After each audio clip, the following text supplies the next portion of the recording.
আধা ঘন্টার ভাঙচুরে আমাদের তো শেষ, এক সপ্তাহ লাগবে দোকান গোছাইতে। 40 জন স্টাফ, তারা খাবে কোথায়? তাদের বউ বাচ্চা ফ্যামিলিতে রাখি বাড়িতে, এখানে আসছে। আর তাদের যাওয়ারও তো নিরাপত্তা নাই। রাস্তা তাদেরকে আবার ধরলে, আবার মারধর করলে আমাদের পুলিশ সুপারের কাছে আমার আবেদন, উনি যেন ব্যাপারটা ইমিডিয়েটলি দেখে।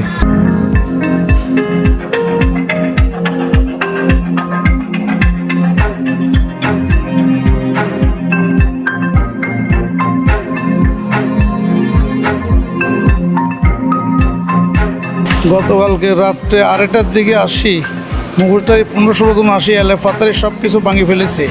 এবার কাস্টমারে খানা বলতেছে, খানা খাইতেছে, কাস্টমার মারধর করছে, প্লেটটা সব ভাঙি চুরমার করে ফেলেছে। আমরা এখানে গত 4-5 দিন আগে সাবুদিন হাঁসলাকটা ছাড়া হয়েছে, ওই কারণে টকজক নিয়ে হয়েছে। টকজক করার পরে এখানে হামলা চাইলে রাত্রে।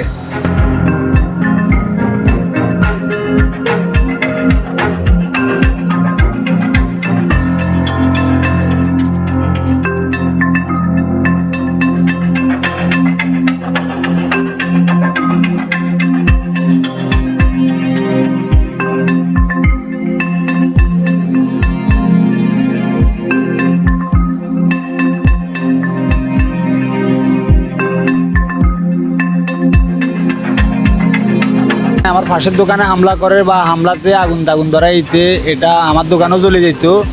এরপরে আমার আব্বা মুরব্বী মানুষ, উনি তাদের পাতা ছাই ধরি বলতেছে এখানে আর ভাঙচুর করিয়েন না, এটাতে আগুন লাগাইলে আমারটাও জ্বলে যাবো, আমরা খামো কীভাবে? আমরা অনেকজন এখানে কাজ করি, খাই, হোটেলের লোক আছে, আমাদের দোকানের লোক আছে, আমরা কোথায় যাবো? তখন তারা পরে আর আগুন ধরায় নাই, চলে গেছে।